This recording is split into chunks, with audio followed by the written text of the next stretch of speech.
কোরআন আপনার বিপক্ষে চলে যাবে যদি কোরআনটা না পড়েন, না বোঝার চেষ্টা করেন।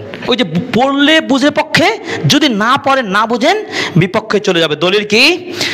وَمِنْهُمْ أُمِّيُّونَ لَا يَعْلَمُونَ الْكِتَابَ إِلَّا أَمَانِيَّ وَإِنْ هُمْ إِلَّا يَظُنُّونَ।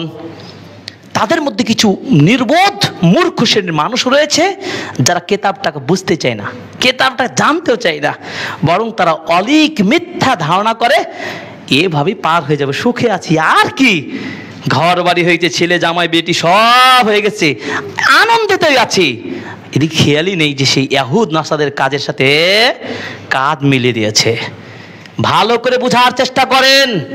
রাসূল সাল্লাল্লাহু আলাইহি সাল্লাম কত কষ্ট করে কথা বলেছেন, লা তাত্তাবিউন্না সুনানাল্লাযী মিন ক্বাবলিকুম শিবরান বিশিবরিন ওয়া যিরাআন বিযিরাইন।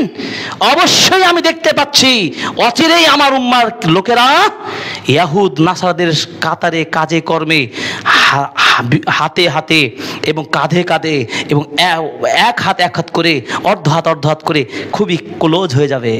বুঝতে পারেন নাই? তাদের প্রত্যেকটা কাজে আপনি জড়িয়ে যাবেন। কি ইসলাম আর কি মুসলিম আর কি।